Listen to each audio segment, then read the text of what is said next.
Hey guys, welcome back to El Pilar Orchids.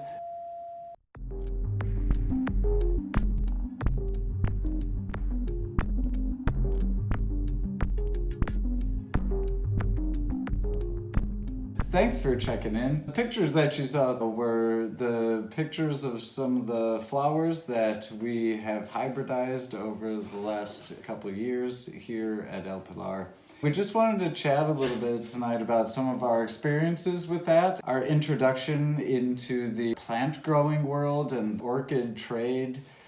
I guess our experience specifically relates to Germany because that's where we live and that's where we've tried to do all this. A little bit about maybe why you would want to hybridize orchids at home. First of all, I think it's just a fun extension of the hobby. If you've got a few plants around and you have flowers at the same time or not, you can store pollinia, technically, in orchids. It's just a really fun way that you can kind of paint with nature a little bit and try something. I don't think there's any harm in trying. Why not? What do you have to lose, I guess, at the end of the day? And you learn a little bit and you might get something fun as a result.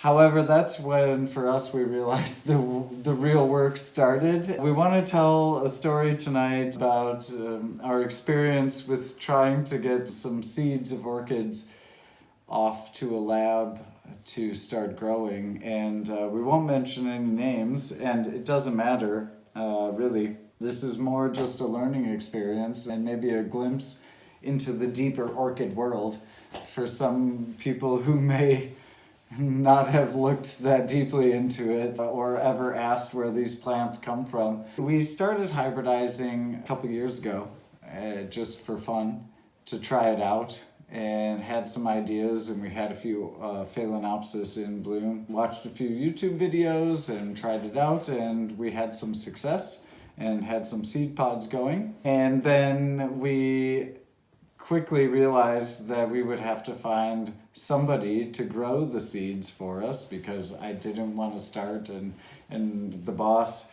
we had talked about it, it wasn't really feasible for us to try to start a lab here in the apartment to try to grow orchid seeds into plants. Through that search, we had only one person in Germany that would even talk to us or agree to work with us and flask our seeds.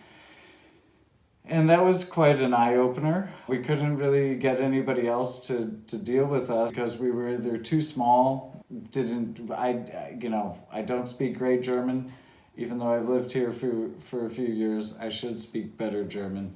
But we were reaching out to some of the people here in Germany that we found online, and we only had one person respond who we talked to. We met with in person, and it was a good experience and learned a lot from that. And they agreed to flask our seeds for us. The first 3 capsules that we had mature here, we sent them to this person. And they told us we didn't have any seed in any 3. And that was, a little bit of this is a bit of hubris, I guess, because who are we? We have no business breeding orchids or thinking, we can make new hybrids. We really don't. I mean, we grow in our living room. We aren't an old-time grower. We have no name behind us. Yeah, I don't think we really have any business breeding orchids. But at the same time, I really want to. So we sent them the seeds. They told us there was no seeds. Even though I saw them, I know there was some seeds. And that kind of made me feel a bit pessimistic, maybe they took our seeds. And so we will tell the hybrids that we sent off. So if you live in Europe or you see some hybrids of these come on the market anytime in the next year, we would appreciate a heads up, especially from the European market. Because I kind of was and I know there was some seed there. Now, maybe if they would have told us that they didn't germinate or there was no embryos or any other scenario, I would have accepted at face value. But then I got pessimistic. Anyway, so then the search was on for a new lab which we believe we found someone. The difference in labs has been amazing. We found a new person from a non-professional lab out of the country, and we've sent them seeds. They've been in communication, sending us pictures, giving us updates, at least some insight and some practical response, other than there was no seed in 3 capsules that we sent. Anyway, yeah, now the next challenge remains that, you have to face if you want to breed orchids is what you do with the plants. Most labs, and our experience has been that they'll say you can choose how many plants. I mean, realistically, a minimum of a few plants, at least 1 flask, and anywhere from hopefully 10 to more plants in those flasks. So you have to commit to that, and they will charge you a fee. A lab will charge you a fee per plant that you order.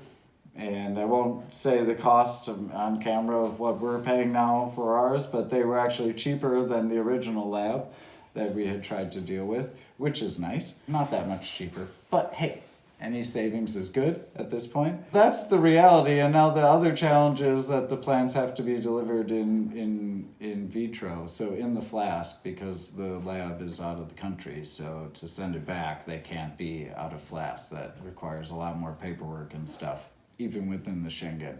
So the 3 hybrids that we made and sent off to the lab originally, the first one, the oldest hybrid we made was just a kind of a line breeding, I guess in a way. It was a Phalmanii crossed with Phalmanii flava.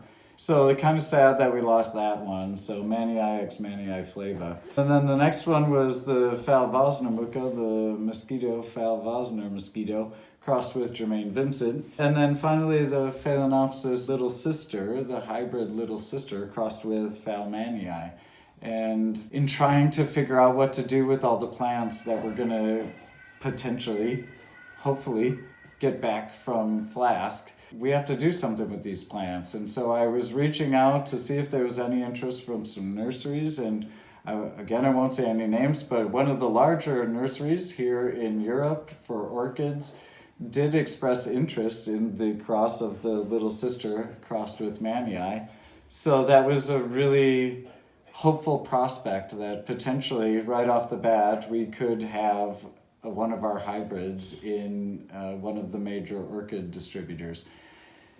Again, that's kind of, I think, naively optimistic given our situation. But hey, you gotta try, right? Everybody starts somewhere, and I feel like we want to breed orchids and might as well do it. And we can do it, and we've had some success, and you can see a couple of the seed pods we still have. Yeah, we're gonna keep going. So we're gonna make more crosses as we have the opportunity, of course. If you watch this channel, you'll see a few of them. This one needs to get cut off. This is Hieroglyphica. It's been on, when did we make this cross? This is the list here. It goes on the back. I won't say what it's crossed with. I don't care. It's crossed with the Yang Yang supermodel. So this is Hieroglyphica crossed with Yang Yang supermodel, Phalaenopsis, and that we crossed in, it's been on over a year now. So that was September 3rd we made the cross. It's now, September? I don't know. It's nearing the end of September, so it's been on just over a year. And it's probably hard to see on camera, but I did notice it last weekend that it's starting to kind of change colors a little bit, and it's been on a year. Pretty much the people that we've talked to have said after 8 months for Phalaenopsis, if they're still on, or certainly more than that, you can cut it as a green pod. Although interestingly, I love the seed pods. They add a cool look to the garden too. But, on the Phalaenopsis, some of the petals and sepals turn brown and shrivel, like on the little sister here. They shrivel up right away. And some of them stay green, and I think this one is ready, but the sepals and petals are still green. I don't know, it's interesting, a difference in them. But anyway, on the little sister, also differences, you can tell this is the 3rd seed pod we've seen on this plant, and we've had. The first one we didn't make. The second two, this is the third one. We made the others, and they mature pretty quickly. So I think less than 6 months on the Phalaenopsis little sister hybrid. I had to get that off my chest. That's like the third time we've recorded this video, and I don't want to like be controversial and say like, woe is us, right? I mean, that's not the point. I really want to flower one of our own hybrids. That's like our next goal in orchid growing on our orchid journey, is to raise and flower one of our own hybrids here. So thanks for tuning in, guys. I hope you find some inspiration, and don't give up. Keep going. If they die, keep going. We hope you guys are having a good one. We'll see you back here at El Pilar soon.